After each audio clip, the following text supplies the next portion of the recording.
Since childhood, my brother and I had been inseparable. We weren't just siblings, we were best friends, partners in crime, and each other's safe place. Growing up in a small town, our days were filled with endless laughter, make-believe adventures, and late-night conversations about dreams that often felt too big for the world we lived in. Life was simple, yet beautiful because we had each other. My brother had always been the quiet one, thoughtful and reserved, while I was the one who spoke for both of us. I would drag him into my little adventures, convincing him to sneak out at night to watch the stars or to race with me through the rain. No matter what, he never refused. Maybe he knew that I needed him as much as he needed me. But our bond was more than just fun and games.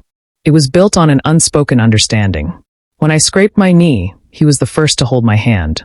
When he failed his math test, I stayed up with him, solving problem after problem until the numbers finally made sense. We had a silent promise to never let the other feel alone. The world outside our little bubble was unpredictable, but within it, everything felt safe. Even on the coldest nights, when the wind howled against our windows, we would huddle together under a single blanket, whispering about the future. He wanted to become someone strong, someone reliable. As for me, all I wanted was for us to stay the same, two hearts beating in quiet harmony. But childhood doesn't last forever. We grew up. Life began pulling us in different directions. The carefree days of running through open fields were replaced by responsibilities, expectations, and the quiet weight of adulthood. Yet, no matter how much changed, one thing remained constant. When the world felt too heavy, we still found solace in each other's presence. It was during one of those nights, lying side by side as we always had, that I noticed something different in his eyes, something that had never been there before. It wasn't the fear of childhood nightmares or the kind that faded with morning light. It was something deeper, something that made even the strongest people crumble. I wanted to reach out, to tell him that everything would be okay. But I didn't know then how much he would need me, or how much I would need to be there for him. Something had changed. My brother, once steady and unshakable, now seemed distant, lost in thoughts he wouldn't share. He tried to hide it, but I knew him too well. His laughter was quieter, his shoulders carried a weight I couldn't see, and the warmth in his eyes had dimmed, replaced by an unsettling silence. Then came the night that changed everything. I found him sitting on the edge of his bed, staring into nothingness. His hands trembled slightly, his breaths uneven. I sat beside him, waiting. Minutes passed in silence, yet he said nothing. And then, finally, when I reached for his hand, he flinched. "I don't know what to do anymore," he whispered, his voice barely holding together. That was all it took. Those few words shattered something inside me. He had always been my protector, my anchor. Seeing him like this, so vulnerable, so broken, was a kind of pain I had never known. I didn't ask questions. I didn't need to. Instead, I lay down beside him and pulled him close, just like we had done as kids when the world outside felt too big and scary. The silence stretched between us, but this time, it wasn't empty.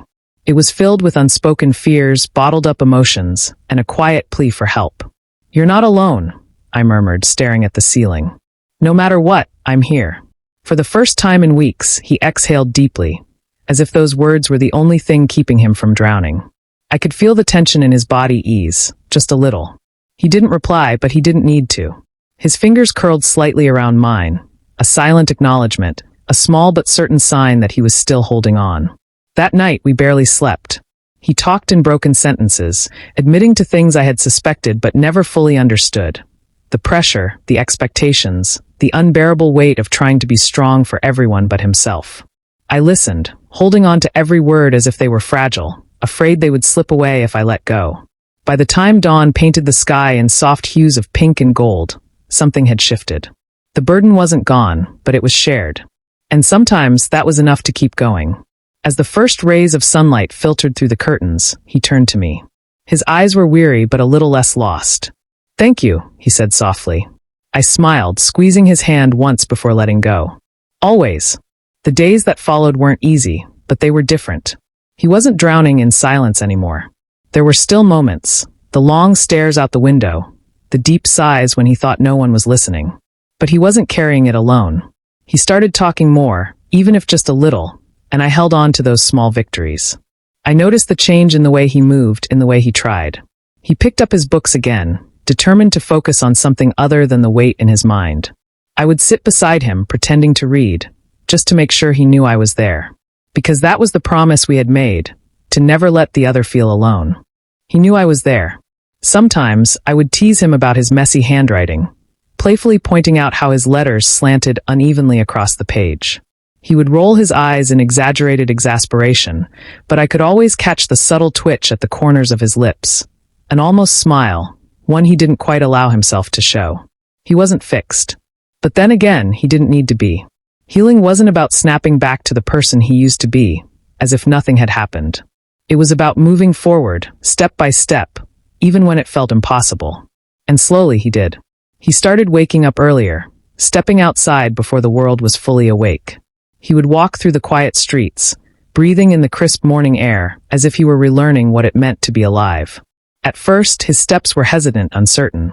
But over time, they became steadier, more intentional, like he was reclaiming something he had lost along the way. Then one evening, he surprised me. "Let's go out," he said. It was such a simple sentence, just 3 words. But coming from him, it meant everything. We walked together through the familiar streets of our childhood, places that once echoed with our laughter and carefree days. But something had changed. The air felt heavier now, as though the past lingered in the shadows, watching us.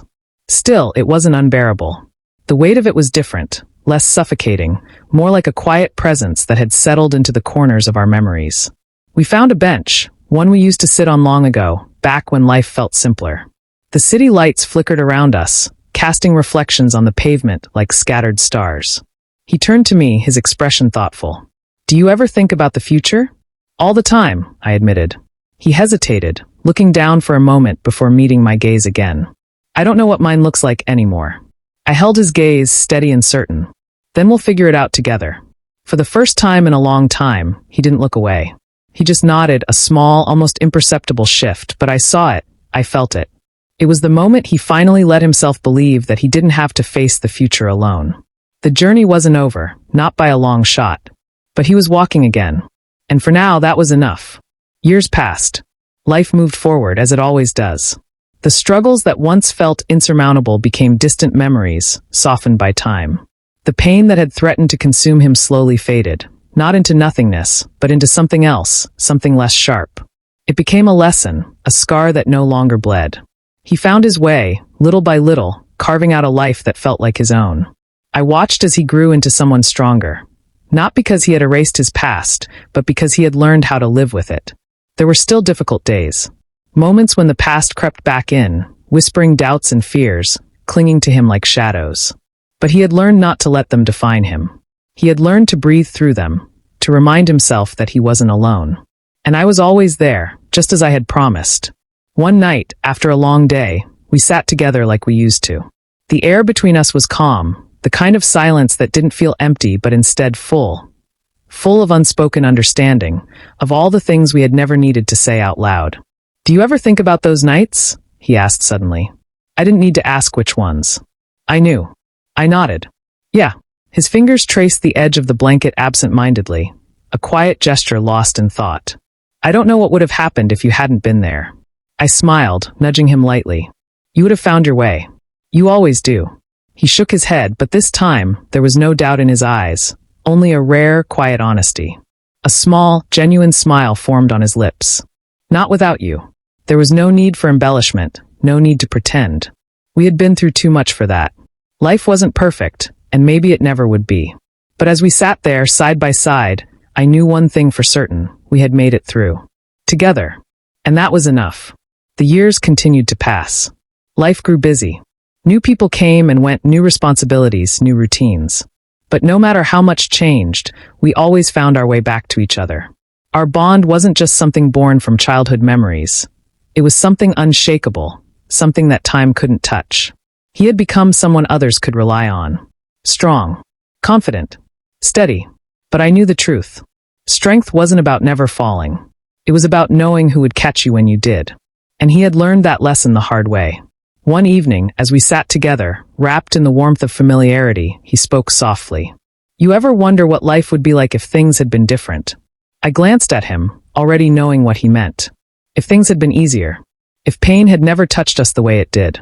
If the road had been smooth instead of broken. But I didn't have to think long before answering. I wouldn't change anything. He turned to me, surprised. "Really? I nodded. Because everything we went through brought us here. And here is exactly where we're supposed to be. A slow smile spread across his face. Not just a smile of happiness, but of something deeper, peace. For the longest time, he had been searching for something. Stability. Purpose. A sense of belonging. And now I could see it in his eyes. He had found it. Not in success.